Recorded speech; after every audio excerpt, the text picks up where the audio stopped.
thanks so much to Thrive Market for sponsoring today's video.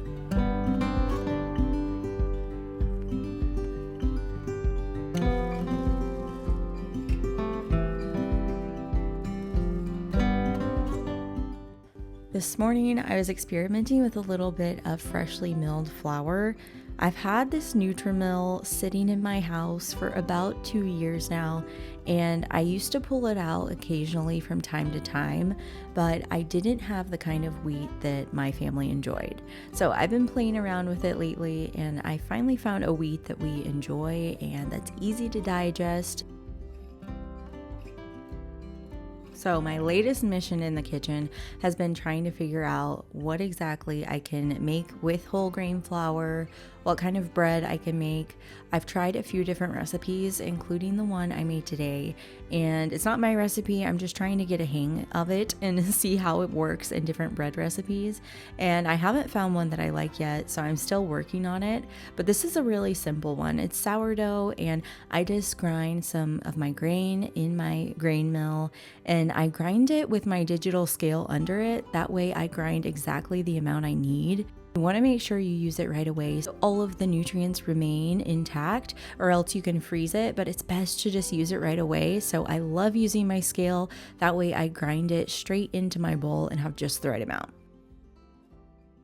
I want to share with you my recent Thrive Market order because you know I'm always getting things from them. They're an online grocery store with a ton of organic options and non-toxic options. I buy a ton of the things that I get all the time, like avocado oil. Both the avocado oil and my dispenser I found at Thrive Market. Even the little replacement head for my dish brush I get at Thrive Market. So there's so many things you can find there. I buy things like my kids' farmhouse cheddar crackers that they absolutely adore. Or lately I've been trying to find things now that the days are getting warmer to make our meals a little bit lighter. So like I found some unsweetened golden barbecue sauce from Primal Kitchen, which I had never seen before. I got some peach hot honey from Charleston, South Carolina. Sounds amazing. And then of course I've been out in the garden a whole lot lately. So I found this, which I've been looking for. It's the Badger Coconut After Sun Oil. So it's an organic coconut oil with essential oils and lavender. Really great ingredients. So I can put this on if I get a little sunburned. I can put this on afterwards. And then also, because we're outside so much right now, this mosquito repellent candle. This is like an all natural candle that I can have outside. It's got rosemary, peppermint, citronella. I love that their website is super easy to shop, and so I can curate my shopping experience. And they have over 1,000 ingredients that they've banned from all of their products. So it makes it super easy to find products that you love and can be your new staples. So if you want to click the link in my description box or just go to thrivemarket.com/healthy Elizabeth, they're going to give you 30% off your first order plus a free gift when you join Thrive today.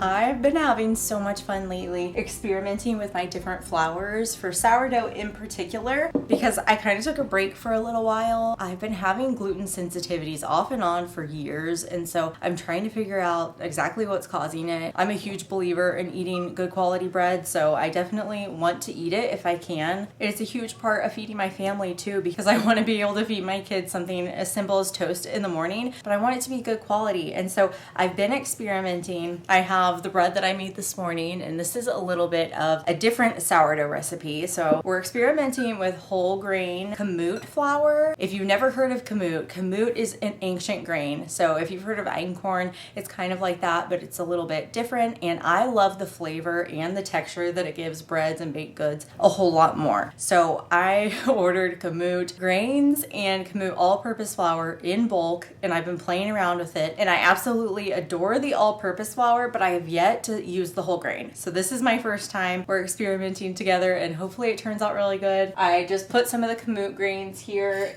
in this jar, which I had never seen them in person, and they're kind of a bigger grain. They're bigger than just your regular typical maybe like hard white or soft white wheat. I just milled them up in my Nutrimill, which is so funny. I've had this Nutrimill for I think about 2 years. My grandfather gave it to me as a gift. I used it at first, but I didn't like the grain that I had purchased, and so I thought I just didn't like freshly milled flour. But over the past couple years and the past few months in particular, I keep hearing different people who I respect in the sourdough community, and they're all talking about whole grain and how beneficial it is. And so even though whole grain flour has more gluten in it, which I'm a little bit weary of, I want to see if it's a good quality grain like Kamut whole grain, and if I long ferment that, what happens. So I'm kind of just experimenting for myself, and maybe I'll be able to come up with some bread recipes that help one of you, but I really am just trying to play around with it right now and see how my body does with it. I milled up some grain. I went ahead and just milled it straight into my bowl with my scale underneath, and this thing is the best scale. I've had this for a few years now and I use it non-stop. I tried to buy the newer version of it and it's not as good, so stick with the older models. Don't try to get a fancy scale, and I promise you it's super easy, but that way you can just mill the exact amount that you need and then keep the rest of the grain right on the side. So I've been doing that, and we'll see how this turns out. I'm gonna let it ferment all day, and then I'll probably shape it, maybe put it into one of my Banneton baskets, and then let it ferment all night long, and we'll bake it off together tomorrow. I've also been feeding my regular sourdough starter with Kamut flour, so now it's basically turned into a Kamut sourdough starter, which I'm still getting used to because the texture of it is a little bit different, and I haven't done a bunch of baking with it as far as breads go. I've made some of my like sourdough blueberry muffins with Kamut flour, and they turned out amazing. My kids thought they were extra good and kind of like buttery. Kamut almost gives things like a yellowy buttery flavor, and so if you're a little weary of ancient grains and you haven't made the switch from regular all-purpose to like an ancient grain wheat, try Kamut. It's really delicious. It doesn't taste weird or kind of like earthy or animal-like. I feel like some of them have a little bit more of an earthy taste, but this doesn't. It has a really good taste. You can bake with it just like normal. You can make cakes out of it, all sorts of things. So I've been feeding my starter that for a while and converting that over. So now it's just fun. I get to wait around and see how this freshly milled flour turns out. It's gonna have a little bit of a different texture because it still has all that bran inside, but it's gonna be full of so much fiber, and I'm gonna ferment it so long that hopefully a lot of the gluten in there has kind of made its way out, and we're just left with really high quality healthy bread.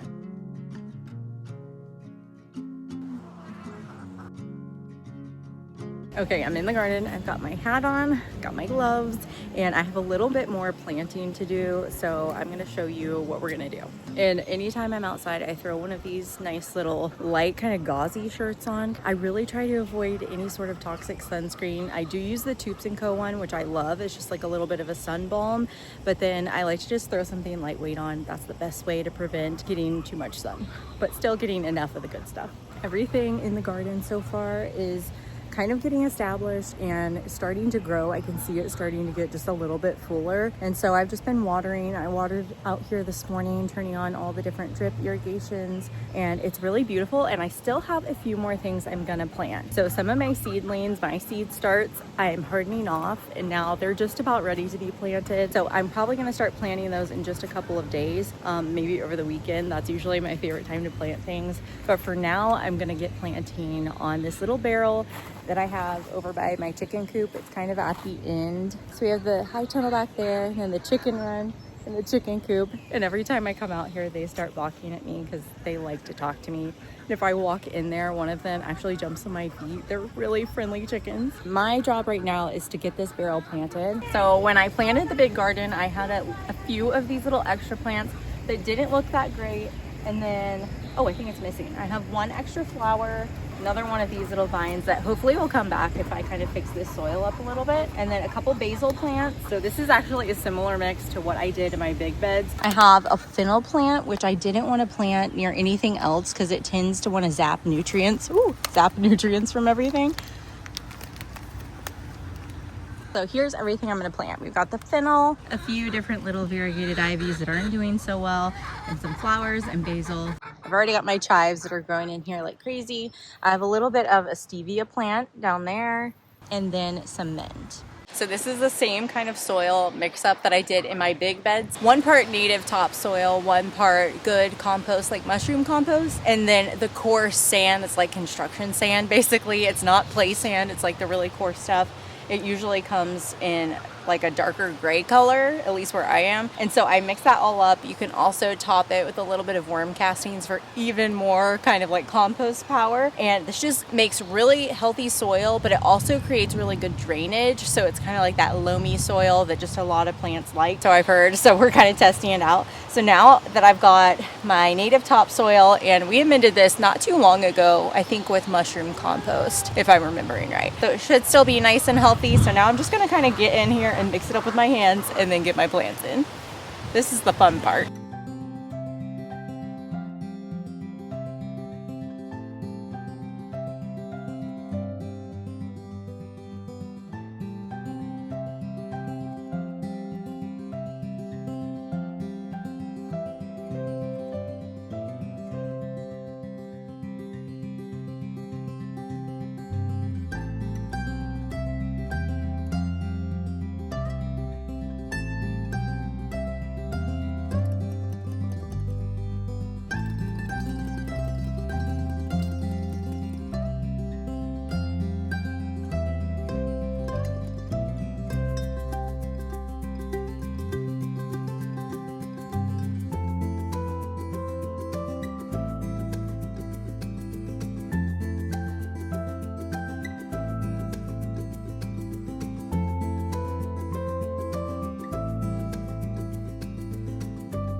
This is the time of year that we really start to feel the cold days lift, and it inspires me so much in the kitchen because I really like to cook along with the season and let that inspire what I'm bringing to the table.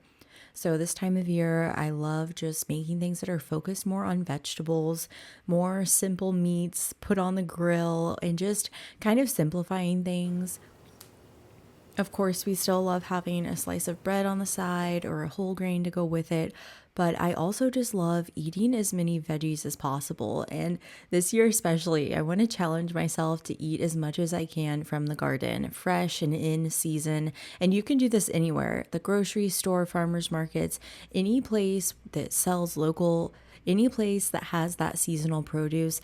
Let it inspire you and guide your cooking. Tonight, I want to focus on cooking a whole bunch of green beans. And so to go with that, I have some chicken drumsticks that I got from a farm.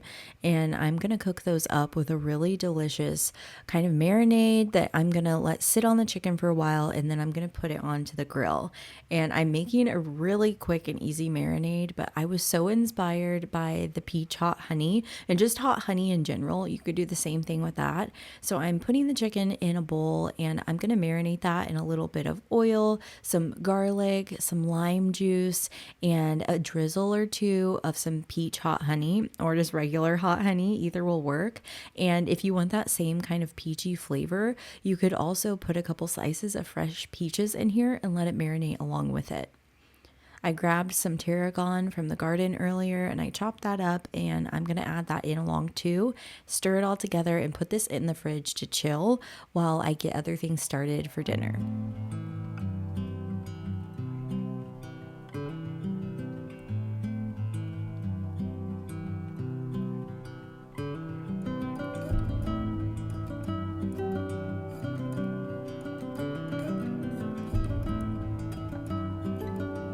While the chicken marinates in the fridge, that gives me the perfect time to make the green beans and get those ready and in the skillet.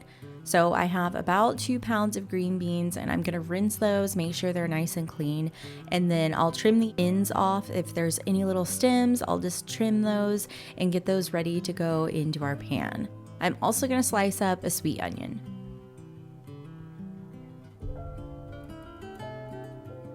I'll start by getting the sliced up onion into a skillet, and I'll have that over about medium high heat. You just want to make sure they're nice and soft before you put the green beans in there. So once those onions are nice and tender, I'll add in a little bit of chicken bone broth. You can even use veggie stock, and I add that into the skillet, and we're going to let that boil down for about 10 minutes or so, and those onions will start to just melt into the sauce.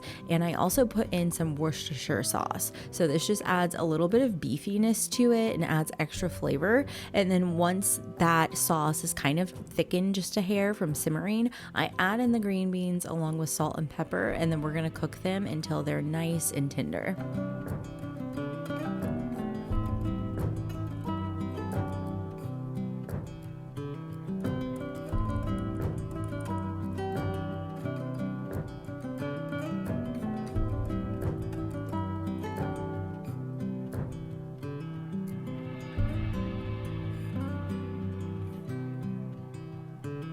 I preheated my grill until it was nice and hot, and I'll give it a little rub down with a little avocado oil since it has a higher smoke point.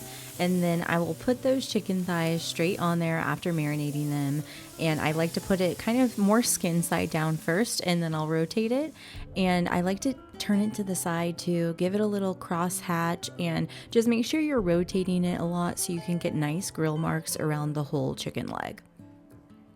Halfway through, I also basted them with a little bit of the marinade in the bowl because I still was going to flip them over and cook them. So it was perfectly okay to put it on at this point. You just want to make sure that you're rotating it again. That way all of that has a chance to kind of cook off. While the chicken was on the grill, I went ahead and just cooked some organic basmati rice. That way that could go along with the green beans and with the chicken. And of course, lately, since we have so much lettuce coming from the garden, we could have a salad just about every single night. And so I'll throw a little bit of garden lettuce on there with a simple vinaigrette, usually my garlic vinaigrette, where I do apple cider vinegar and olive oil and some crushed garlic and a little bit of raw honey, and just drizzle that right over our greens, and it tastes amazing. So this dinner was so good. It had rice, it had our grilled chicken with the drizzle of peach hot honey and those delicious tender green beans. They remind me of a southern style green bean, and they are so yummy.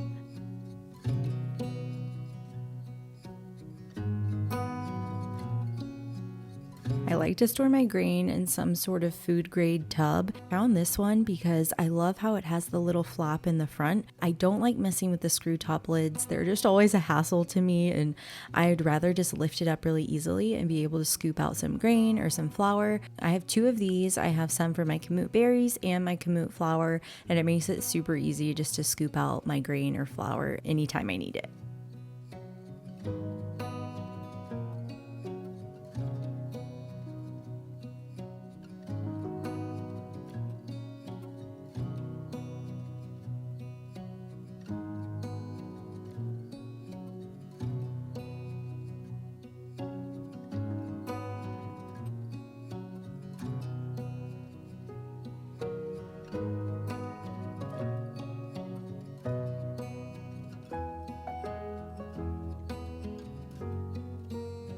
When I went to bake off my sourdough Kamut bread in the morning, it was very fermented and it was so sticky, and I love working with a sticky dough that's super hydrated, but this one was a little too hydrated. So instead of putting it into a Banneton basket, I put it straight into a loaf pan, and I'm just gonna let this rise on the countertop until it's puffed up a little bit. I may even stick it in the fridge and let that kind of help hold it in place so it doesn't burst everywhere in the oven, and then I'll bake this off and show you what it looks like when we slice into it. While the sourdough bread was rising on the countertop, I went ahead and made the kids some breakfast smoothies. We love this anytime the weather starts heating up. We just start craving the frozen fruit and the coldness of smoothies. So I love doing blueberries, fresh spinach from the garden. I'll do some protein powder or colostrum. There's so many different things you can sneak in your smoothies, vitamins, you name it. So I blended that up with some kefir and some milk, and my kids had that for breakfast. They love this kind of stuff, and it's so easy and just great for those warmer days. After I baked off the sourdough bread and let it cool, I sliced into it, and even though it didn't look very beautiful on the outside, the inside texture was pretty nice. It was nice and moist, and it wasn't too tough either, but it was super, super fermented. So this is very sour and still a work in progress. Don't forget to head to thrivemarket.com/healthy Elizabeth so you can get 30% off your first order. I hope you guys enjoy coming along today, and thank you so much for joining me in the kitchen.